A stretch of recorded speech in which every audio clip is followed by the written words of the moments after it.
जय भीम। साथियों, जो बीत गया है कल वो आज नहीं होता।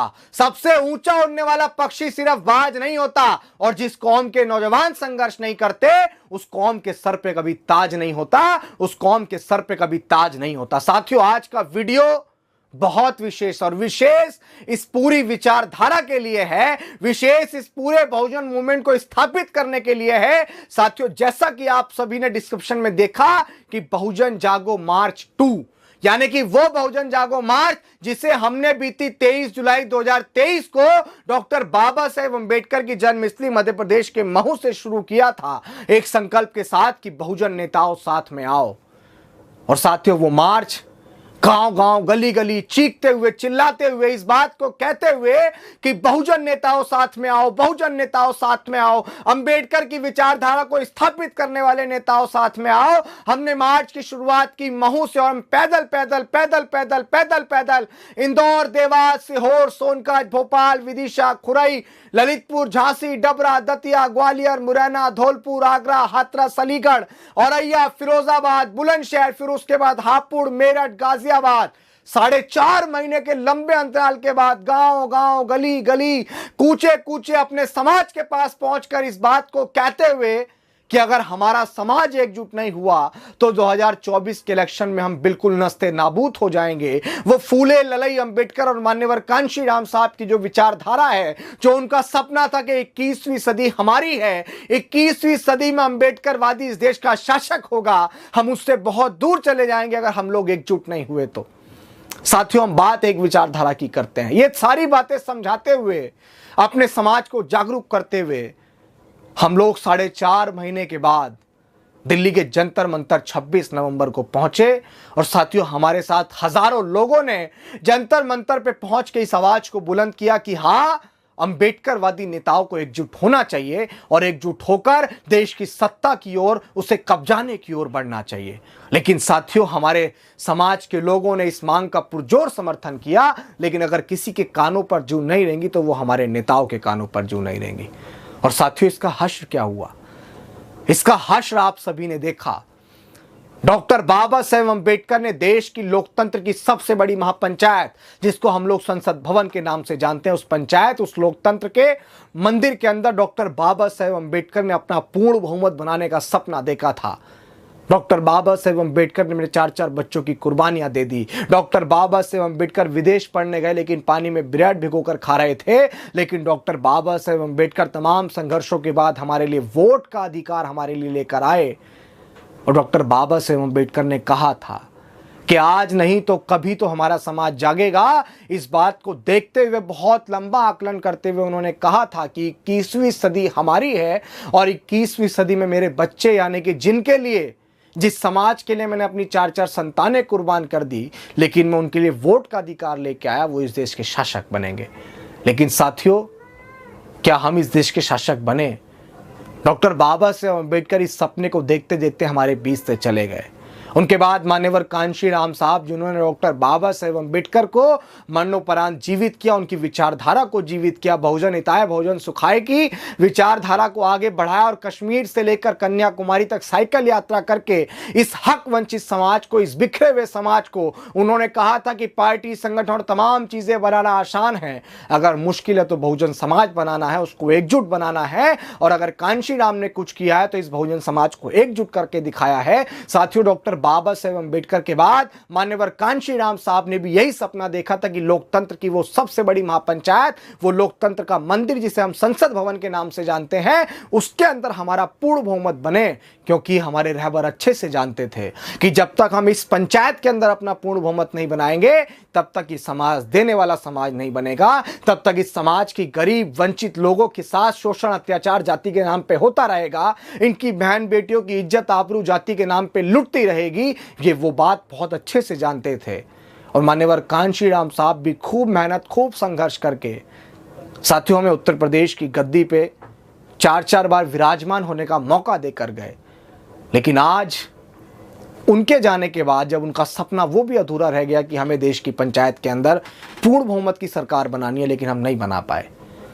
लेकिन आज जब घर घर के अंदर लोग डॉक्टर अंबेडकर और इस विचारधारा को जान चुके हैं, जब आज घर घर के अंदर लोग ये पहचान चुके हैं कि हां हमें एकजुट रहना चाहिए, लेकिन आज हमारे नेता बिखरे हुए हैं जो ये कहते हैं कि अरे एक हो जाओ, हमें देश की सत्ता की ओर बढ़ना है। अरे ये समाज आपसे सवाल करता है कि आप कब एकजुट होंगे, आप कब एकजुट होकर अपने महापुरुषों के कारवा को आगे बढ़ाएंगे? क्या आपको शर्म नहीं आती है? क्या आप लोगों को जरा भी लज्जा नहीं आती है कि जिस सदन के अंदर हमें पूर्ण बहुमत बनाना था, उस सदन के अंदर आज हम ऐसे देखते हैं कि हमारा कोई बैठा ही नहीं है। बहुत मुश्किल से समाज ने एक सांसद, अंबेडकरवादी सांसद बड़े भाई चंद्रशेखर आजाद को वहां पहुंचाया, लेकिन महज एक सांसद के पहुंचने से क्या हमारा सपना पूरा हो जाएगा? आज आप देखिए ना कि हम कितने दूर हो गए हैं उस सपने से। हमें कितना कितना दुख का विषय है कि जिस कांग्रेस की जंजीरों से डॉक्टर बाबा साहेब अंबेडकर हमें छुड़ा के लाए थे, आज वही कांग्रेस उनके उस कैडर को अपनाकर आज देश के विपक्ष में स्थापित होकर बैठ गया है। आज हमारा समाज सिर्फ इस बात में उलझ के रह जाएगा कि अगर भाजपा को हराना है तो कांग्रेस को जिताओ और कांग्रेस को हराना है तो भाजपा को जिताओ। लेकिन देश का वो 85% तबका जो अपने आप में एक बहुत बड़ी आबादी रखता है, क्या वो समाज अपना मोर्चा बनाने की नहीं सोच सकता है? क्या वो समाज अपना गठबंधन बनाने की नहीं सोच सकता है? क्या उस समाज के नेता एकजुट होने की नहीं सोच सकते हैं? और साथियों, इसी संकल्प को हम लोग दोबारा उठाने जा रहे हैं, क्योंकि अब ये नजर आ रहा है कि कैसे न कैसे करके हमारे लोगों ने संविधान को बचाने के लिए विपक्ष को मजबूत करने का काम किया, विपक्ष में किसी एक गठबंधन को बैठाने का काम किया।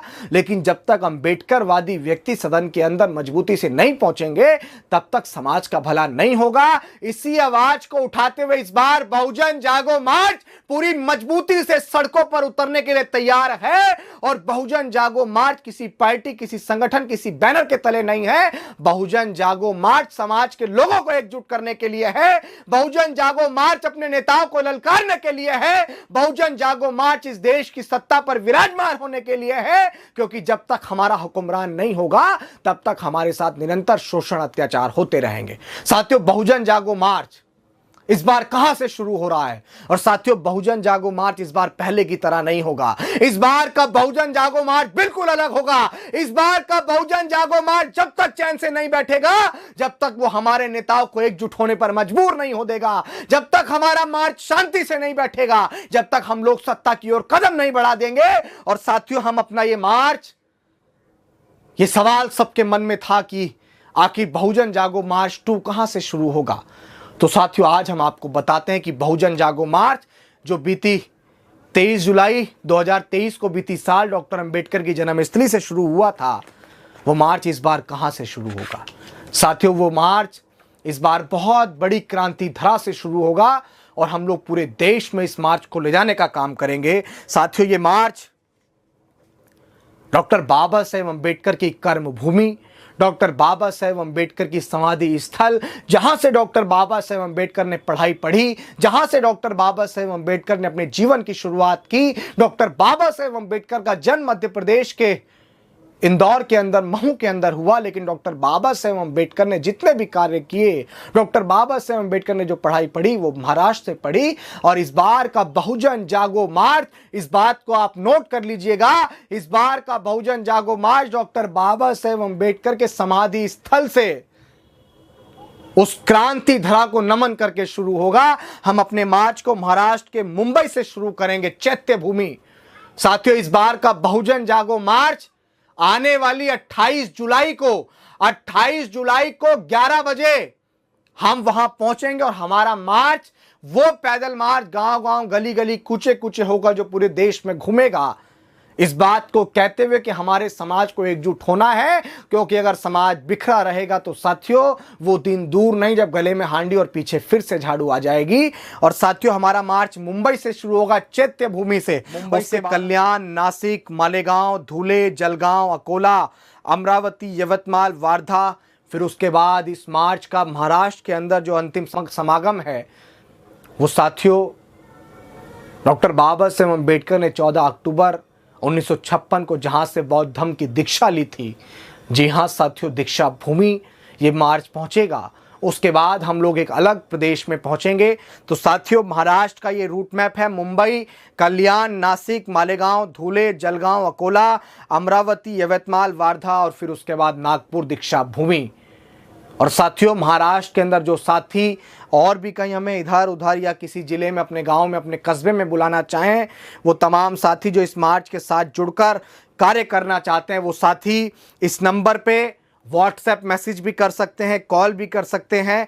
महाराष्ट्र के साथी, चूंकि ये मार्च अभी महाराष्ट्र में निकलेगा, तो साथियों 6268164745, मैं दोबारा इस नंबर को रिपीट कर रहा हूं, ये नंबर आपकी आवाज हम तक पहुंचाएगा 6268164745, यानी कि 62 68 16 47 45। साथियों, ये वो नंबर होगा जिस नंबर से आप संपर्क करके अगर आप मार्च के लिए कुछ जानकारी देना चाहते हैं या आप महाराष्ट्र के अंदर हमारे इस मार्च के लिए कुछ व्यवस्था करना चाहते हैं, महाराष्ट्र के साथियों से निवेदन है कि आप इस मार्च के साथ जुड़कर फूले अंबेडकरी वो आंदोलन, जो आंदोलन महाराष्ट्र की धरती से शुरू हुआ, हम पुनः उसको महाराष्ट्र की धरती से शुरू करके पूरे देश में ले जाना चाहते हैं।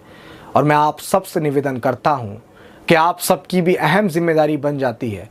मैं महाराष्ट्र की धरती पे प्रथम बार पहुंच रहा हूं और मैं इस उम्मीद, इस आशा के साथ पहुंच रहा हूं कि महाराष्ट्र की धरती, जिस धरती ने डॉक्टर बाबा साहेब अम्बेडकर जैसे सपूत को आगे बढ़ाया, वो धरती उनके आंदोलन को, सामाजिक परिवर्तन, आर्थिक मुक्ति के उस आंदोलन को पुनः आगे बढ़ाएगी। साथियों, याद रखिएगा 28 जुलाई, चैत्य भूमि मुंबई।